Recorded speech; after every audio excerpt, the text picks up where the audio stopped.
Hello and welcome to the CX Files for 29th January 2026. We are now at episode 401, a week after our live event in London. And I'm Mark Hillary here in Sao Paulo as always. And I'm Peter Ryan, as always, in Montreal. We had a great time at the 400th episode recording that was moderated expertly by Leanne Rollins in London at the Grosvenor Pub. You know, Mark, it's amazing because before we hit the record button, you and I were bantering a little bit about the trip to London and about literally how, when you're in town, every lunch, every dinner, every breakfast is spoken for. All your time is occupied. And I know that you had a great time visiting some family in the UK as well, as you always do. For me, I had a wonderful time, albeit I got to know the inside of my hotel room quite well in Ealing, considering that I was hit with one of the worst flus I have ever had. Literally, when I was on the ground in London, I could feel it in the plane when I was landing in from Warsaw the night before we did the 400th episode. Yeah. Well, I remember that you were not feeling too good, and certainly the day after, when I was expecting we were going to hang out in the afternoon after lunch, I ended up visiting a couple of art galleries. So at least I had some productive events came out of not having anything to do for a few hours. Well, all I can say is how sad is it when you get to the point where you literally have to just lay down and try and get over something, and you're passing up the opportunity to go and visit London and hang out and have a few beers, etc. But I guess, when you get to this age, you've got to listen to your body, and the body was saying you're not going to have any Guinness, you're going to have some Beecham's. Yeah. Well, they used to give Guinness to people that were donating blood. It's good medicine. Now you tell me. I could have killed two birds with one stone. Anyway, Absolutely. episode 401. This is a milestone in itself, and we're absolutely delighted to be back online from our residences, recording this where you do and I do on a regular basis. And Marcus, I think a little bit about some of the key lessons learned from the first 400 episodes. I'm already parlaying them in terms of what we can do for the next 400. And as we said when we were in London, watch the space, episode 800 celebration coming sooner than you think. Yeah, absolutely. We'll see. Well, let's focus on the interview that we've got lined up this week, because I think that this is one that you did, and I think we're Yeah. looking at a travel focus, aren't we?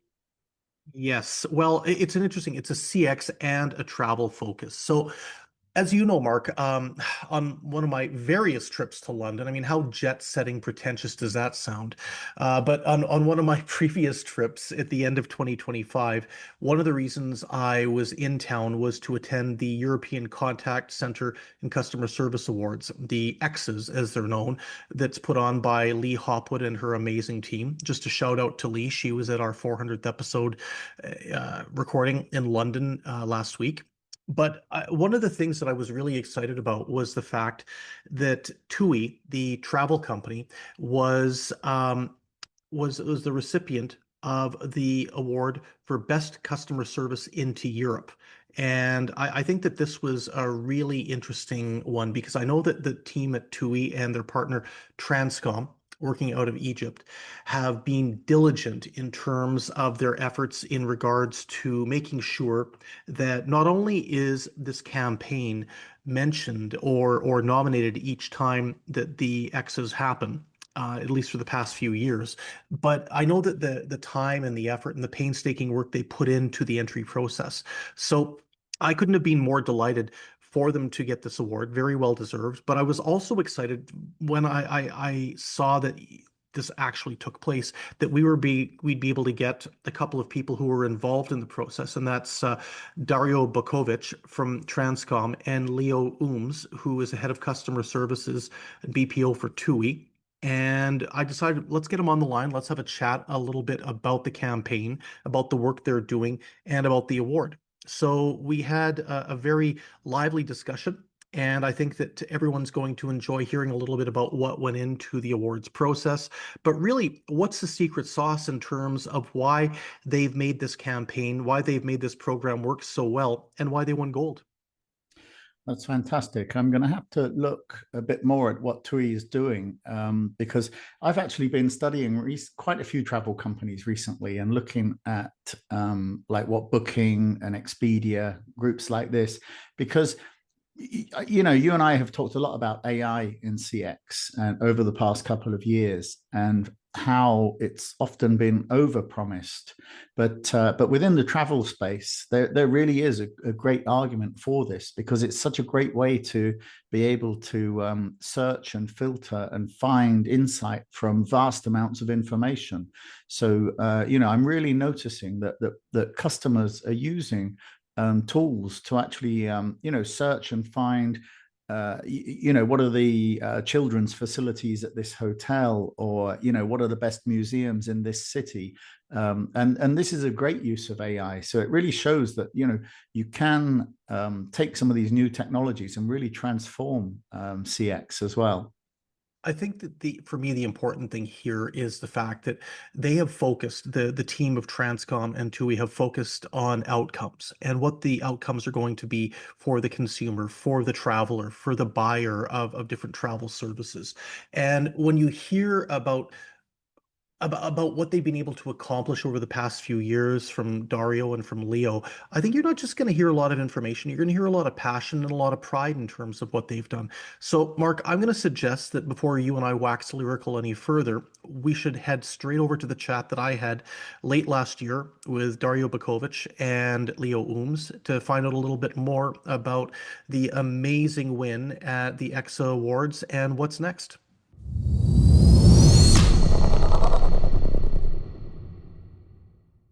Well, the CX Files is lucky to be joined by not one, but by two rock stars in the customer experience domain. We are joined both from the Netherlands today, starting with Dario Bakovic, who is the head of global accounts EMEA for Transcom. Dario, great to have you here. Thank you, Peter. Happy to be here. And Leo Ooms, who is the head of customer services and BPO for the TUI Group. Leo, wonderful to see you again. Thank you very much, Peter. Thanks for having me. Well, it's great to have both you guys on at the same time. And we were bantering a little bit before we hit the record button. You were telling me at the time of recording, which is mid-December, right now in the Netherlands, it's cold, it's rainy, and about 11 degrees. And I was saying in Montreal, it's sunny and minus 25. So we were trying to debate who's got it worse off, the sunny and freezing or kind of cold and rainy. I don't know. It's up for debate at this point. Yeah, I'm not sure if we should have that discussion. I guess from my perspective, I would say it's good weather to go on a holiday, find the sun somewhere in the world, right? And what Couldn't agree company do more. you work for again, Yeah, Leo? exactly. I work for Exactly. TUI. We're a travel Exactly. organization. And have we got Surprise. a deal for you? Oh man. Okay, so guys, listen. The reason that we're here today is because a couple of weeks ago we were all together at an event, the European Call and Contact Center Awards in London, and we actually did a podcast with Leigh Hopwood. We were talking a little bit about the event and the run up to it and what was going into it. And it was wonderful to see you both there. It was a great time, literally the night of the year in our industry, as far as I'm concerned. But when it comes down to the awards night, uh, Transcom, in its partnership with TUI, was the recipient of a very prestigious prize, and that is the Best Customer Service into Europe Award. So, Dario, I'm going to start with you on this point. We've heard a lot over the years about the program that Transcom and TUI Group have been working on together, but I want to dive into this because of the fact that this award truly was, I think, a real milestone. And congratulations to both of you and to everybody involved in the winning of this award, because it is a very big deal. But Dario, if we can start a little bit here with yourself. Can you talk a little bit about the relationship between the two organizations and the components in terms of how you work together? Yes, of course. First of all, thanks a lot, and we were very grateful to win this award. It's, I think, the crown on the partnership that we're having now for several years already. I think the big differentiator is, especially me knowing also multiple clients within our industry as well, working closely with them, is the openness of TUI to really collaborate, right? And I think me and Leo spent some time on certain stages as well talking about this a lot. And we truly see the difference is we're not here to just staff for calls or to hit certain KPIs. Of course, that's the baseline of our initial cooperation that we started more than 4 years ago. But it's really the co-partnership in co-innovating together, right? So it's not only sitting those people down, having enough people around, but really looking at, hey, how can we make that difference for the customer service or the customer experience of all TUI's customers? It really feels like we're working that closely, that openly, that trustfully, that it's not really let's say it's not really a partnership where we're only sitting there to hit certain items. It's really working together on making the big story work as well in total for TUI. And I love that in terms of the big story. And Leo, we had the chance to catch up with you a few months ago at CX Outsourcers in Munich, where you talked a little bit about what, from the buyer's perspective or from what the captive perspective, you'd be looking for in an outsourcing partner. It strikes me that this relationship between TUI Group and Transcom has been name-checked quite frequently over the years as almost a model in terms of a relationship and how things should progress in regards to, I know it's a cliched term that we hear a lot, a partnership between the vendor of business or CX services and the actual organization that's procuring them. Can you talk a little bit from your perspective about how this relationship has evolved from perhaps a start to where we are now, maybe with the capstone of winning this very prestigious award? Yeah, good question. Like Dario said, we've been partnering for almost 5 years now already. And of course, the basis of our collaboration is like, I think what every client looks for when they do outsourcing is the traditional things like we need more flexibility with our staffing. That's one, because you can imagine, especially being in the travel industry, there's a lot of peak season business with regards to our contact volumes as well. So that's an important element. Of course, there's the cost element in it. We want to be smart in outsourcing in locations where it's cheaper than where we operate ourselves, because we do still have part of our operations in-house as well. So the cost element is the second one that I think everybody's looking for. Then the third one is, of course, the KPIs, the main KPIs that you look for, like customer satisfaction should be at a very good level. Productivity should be at a good level. Sales performance should be at a good level. So that's really the basis of, I think, what everybody looks for. Then when I think it took us also, to be honest, about 1 or 2 years to really build, let's say, a stable performance on all of those areas. And that's when I feel the moment is right to start doing more than just the regular BPO collaboration, but moving to a partnership. That's when you start looking at continuous improvement together. And that's when you start looking at innovations together. And I think another sort of requirement to be able to do that is that you have the mutual trust and respect for each other, and even that the companies have what I call shared values, for instance, on how important you feel your staff is to you, and the effort you take to keep staff engaged and motivated and attract and keep the right people.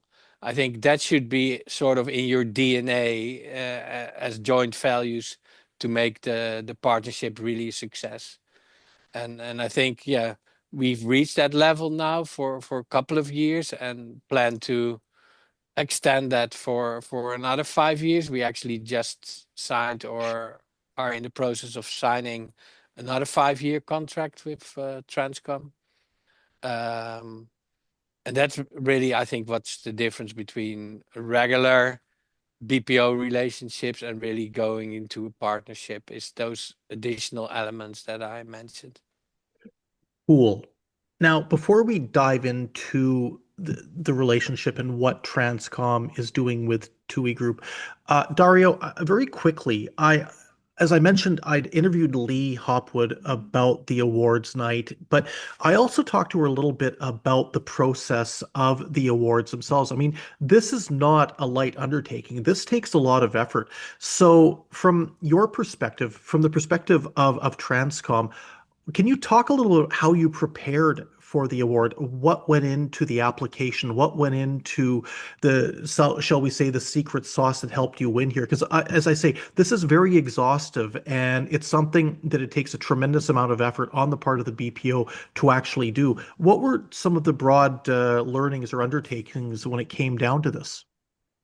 Yeah, very good question. As you state as well, it is a huge workload to get it all done, prepared, and submitted, let's say.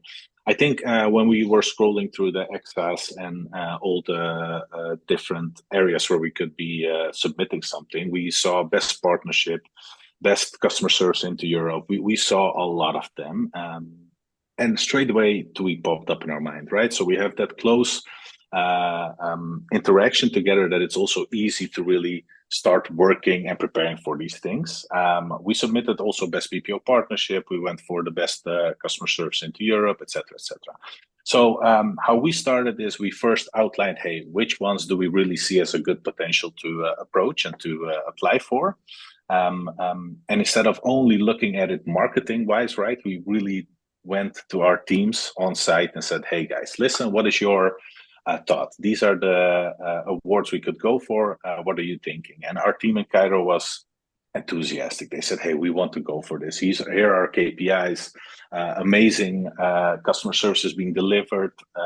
We're hitting the CSAT of 8+ year in, year out, showing great results. So then we start building up the use case as well. We had some experience from the previous years, I need to say honestly, because it's not our first run here. Together with TUI or with other clients. But then we started really building, okay, what do we see as an important factor here? There's the partnership, there's the KPI delivery, overall site or strategic shoring that we're applying here as well. We saw, hey, this Cairo solution and support for TUI is really a good participant for this award. And then, we went from really creating big data files, compiling all the data from 1 year back. So not only focusing on just one peak moment where we did excellent job, but we really focused on building up that use case. So a lot of data, then we started building up those decks. We evolved TUI really early in the stages as well, because they're a big part of this overall award as well. So how do you see it? What is the approach? Where do we see the edge? Because we know that a lot of other participants are going for this award as well. So where can we make really that difference? But to be honest, I think the story was so clear and we were so proud of it that it made it a lot easier to overcome it as well. So there were definitely a lot of hours spent into it. But the case itself, I think it was a true testimony to what we do. And it was, and it really earned to get this award. So Leo, please go ahead. Yeah, I was sorry, Peter. I just wanted to add to it. Like, you need to have a good story, but you also need the numbers to back it up. And like Dario said, we were able to show some more than excellent results over the past 12 months when we presented this. So we're talking about, for instance, we do, of course, customer satisfaction surveys. So we had an agent satisfaction. We asked the customer, how satisfied were you with the agent that serviced you? That scored a 9.0 from the last month for the last 12 months. And that's the highest we've seen within TUI anywhere with any provider or even in-house. And that came from 7.8 in 2022 to 9.0. So just as an example, one of the KPIs that I think is really impressive. Yeah, go ahead, Dario, please. No, I just want to say, and if I really would like to tell the rest as well, when you apply, and if you get the feeling of, hey, I need to put a lot of effort in creating the story, right, and in imagining it, then really rethink it, right? It should really be popping up straight away in your head, and it shouldn't be too big of a deal to create that story. It should be there, instead of really trying to build something that's potentially not there, right? So you need to be super confident, and it needs to work out. And with a track record of more than 2 years of amazing service being provided, yeah, it just felt like this is a go for us. And it clearly was a go. And what I think is even more, not even more impressive, but part of the reason, one of the reasons why this is so impressive is because of the fact that the competition was incredible this year. Like, guys, I've got the website up for the awards night, and I'm taking a look at some of the firms that you were coming up against. This was literally a who's who in both captive as well as outsourced service delivery. So for Transcom to have been able to pull this off is definitely a testament to the thoroughness, but also to the quality of the relationship that you've been able to put together, not just in terms of applying for the awards, but the last 5 years. And again, well done to all involved. And this actually raises a couple of interesting points, because one of the reasons that you've been able to craft this relationship and the relationship's gone so well is because of the different components, the different pieces of the jigsaw puzzle that have all been able to work well together. And Dario, I'm going to start with you on this one. Can you talk a little bit about what Transcom is doing with TUI Group, and why this is such a compelling example, not just in terms of the awards win, but why people talk about this relationship so frequently as I've alluded to before, an example of what an outsourcing partnership should be in 2025 and beyond? Yeah, no, good question. If we look at what we're doing for TUI, as we started off back in 2021, I believe, right, Leo? Right after the birth of my son, I got this challenge. So there we started off. We started with supporting the biggest market. So we're talking about the German and the UK market. Really the pre-travel part of things. So people, before they go on destination or take their flight, how do we support them? So it's talking about seat reservations to hotels, you name it. That season, or the season after, we started also supporting the people on travel. So during their vacation, having any issues with their hotels, transfers, you name it. Excursion part of things, etc. And as of recently, we're also starting to support the after travel part of things. So really the whole customer journey is being supported there. We're supporting multiple markets. So for still the UK and the German market, we supported with the Dutch market, currently still ongoing with our real-time translation, what we're constantly talking about as well. And I think I'll address this one in a second as well. Supporting there the Nordics part of things as well. So it's a full scope. We're really handling the end-to-end customer journey. I think what makes a difference and why it's such a hot topic at the moment is yeah, as stated before, it's such a close and open and transparent partnership. It really has that co-innovation mindset. So it's not that we're proposing constantly things that we believe in. No, we really are looking together and, hey, where can we make that difference? And one of those is, for example, the real-time translation. We know that those small markets, the markets that we have difficulty with sourcing, like the Nordics, which are typically a bit of a pain point for a BPO in general, and especially if you're looking at a cost effective way of sourcing it. How can we deal with this? And TUI was the first one that said, hey, this is super cool. How can we start approaching this together, right? As it's a really newly developed solution, but we like it. We believe really that this could be the future. How can we build this together? And that's where we really find that partnership as well. Okay, we know it's not perfect. How do we deal with it? We do a lot. We put a lot of effort in it. We fly people in. We're working with the team as well. We're building the technology behind it as well, right? Because the partner we're using has an amazing technology, but is it ready for the customer service, the customer experience? Yeah, at that point of time, we said no. There is potential improvement points made, and that's something that we together build as well. And that's something that we talk about a lot together as well, as we really believe that's the innovation we're going through.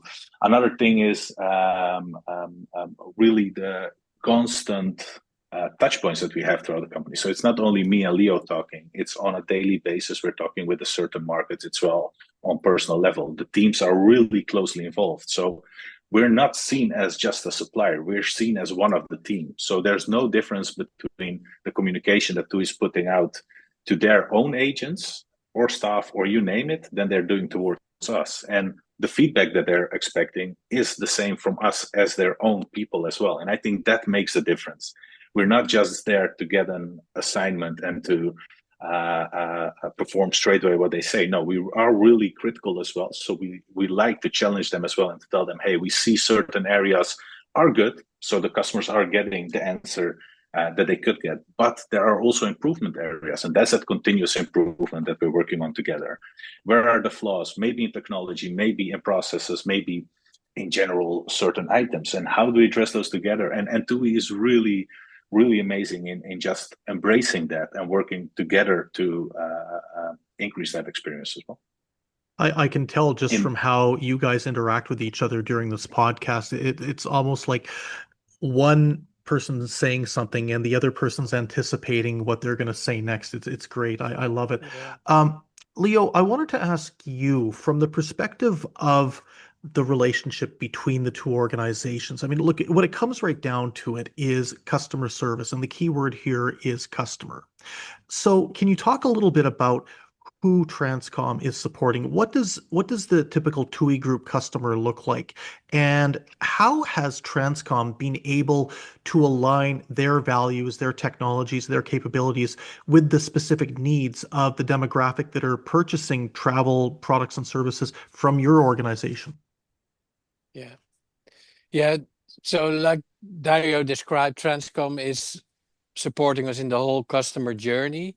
And that means also when you look at from a customer profile, we're servicing both B2C customers, so people who want to travel, who want to book their holiday or who want to book a flight, as well as our B2B customers, which in our case are travel agents who sell products of TUI in their own retail shops, for instance, or in their own online travel platforms. So it's both B2C and B2B. And as you can imagine, with buying a product like travel, especially holiday, it's such a high valued purchase that people are making because like you and I, we feel we worked hard all year. And when you go on holiday, you want it to be perfect. You spend a lot of money and you want it to be perfect. So there's not much room for failure in that perspective. So that means we set high standards with regards to customer experience from, let's say, every moment in the customer journey, from say when you're in the orientation phase about planning your holiday, till when you want to book your holiday, till when you are traveling and you need support in destination, for instance, until after travel when you have a complaint, because that can also happen. You can always reach us, and our providers support us in the whole customer journey, so in all those areas. And I think that makes it challenging, but also very rewarding. And as Dario said before, I think what worked really well for us is that we really feel part as almost, I would say, one family, our in-house operations and our outsourced operations.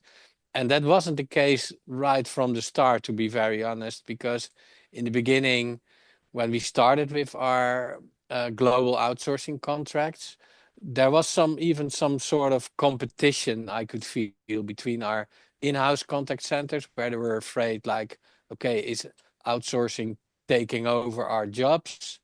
That kind of fear was there, but eventually, let's say when we worked together for one year or so, in a very, like Darius also confirms, transparent and open and honest way, you could feel that that's changing. And now we're in a situation where our in-house contact center colleagues have day-to-day contact on every level with Transcom as our partner, and they feel it like an extension of their operations rather than a competitor. And I think that's really key to our success, that we work together as colleagues.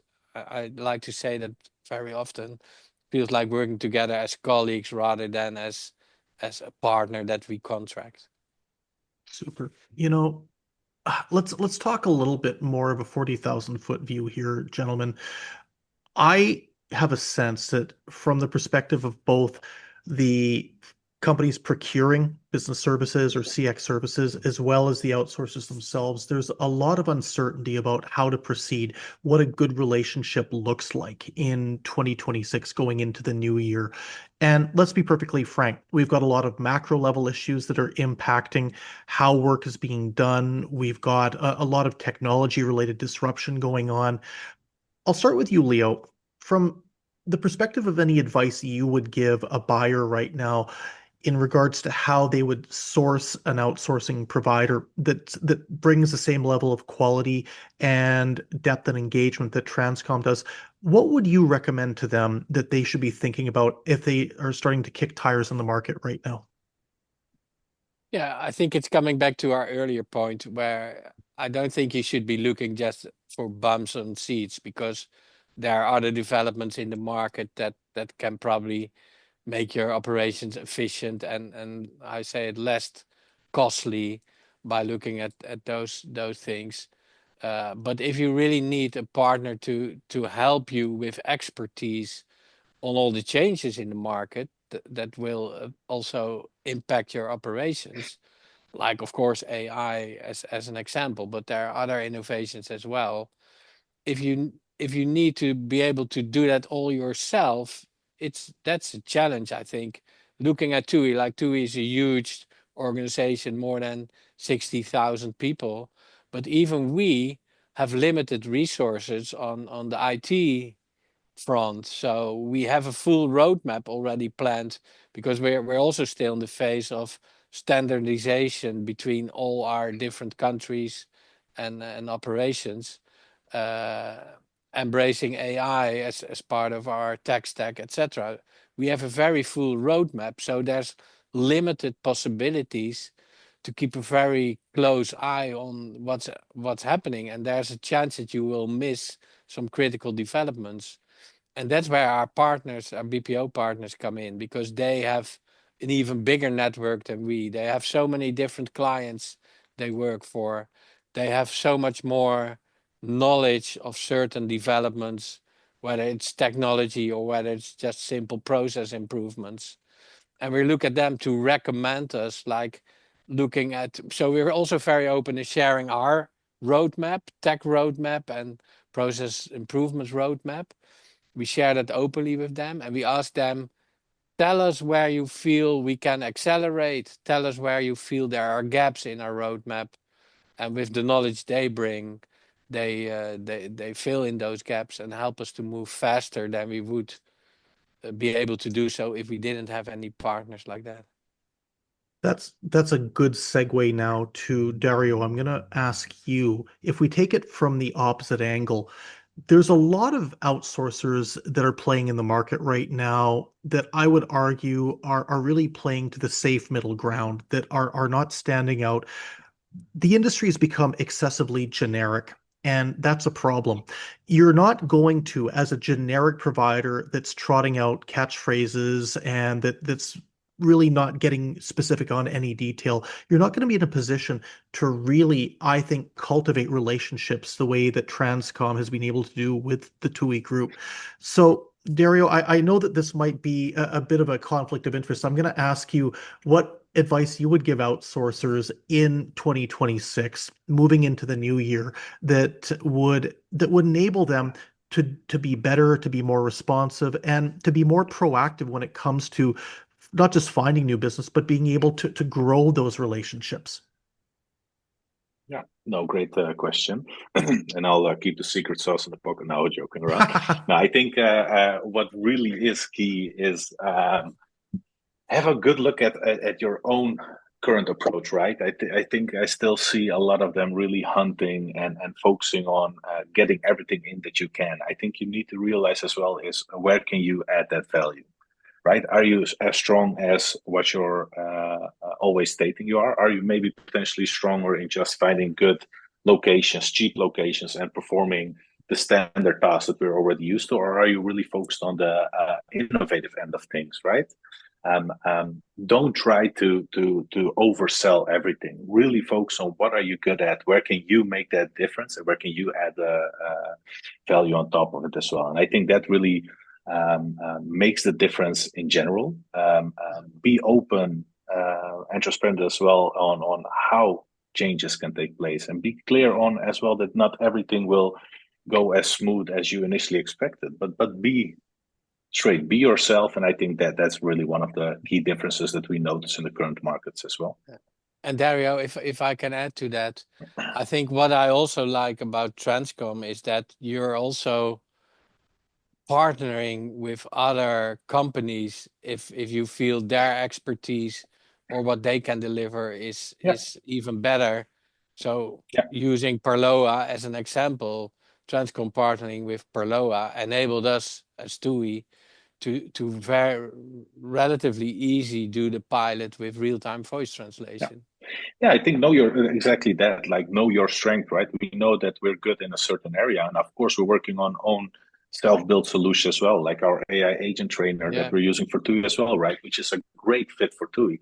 But in certain case, you need to realize as well, is that your core business? No. So in certain cases, better to partner up with different companies, and maybe not only those big enterprises that you're focusing on, but potentially those small ones that are just upcoming, where you can make the difference, right? With bringing in your resources to support them getting ready for the BPO industry or the customer service industry in general. And giving that towards them and together building a good solution for your potential new clients as well. And I think that's really knowing where your strength lies as well. Okay, well, gentlemen, we're going to leave it there. And I'm just going to pause for thought for just 1 second.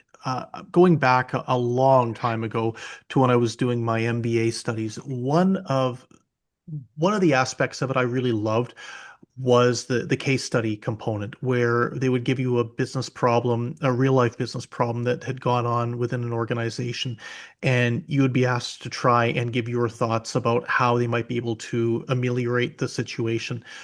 What I love about this case study is that it looks like it's going in a clockwork fashion. It looks like it's very much textbook in terms of how the relationship is proceeding, and the success speaks for itself, not just in terms of the award that was granted a couple of weeks ago, but also the extent to which I can see the personal warmth between individuals from the two organizations. So again, my sincere congratulations to both of you and to your respective organizations. We thank you very much for having participated in this podcast today. We love good news stories on the CX Files, and we cannot wait to share this one with our audience from around the world. Thanks a lot for having us, Peter. Yeah, enjoyed it.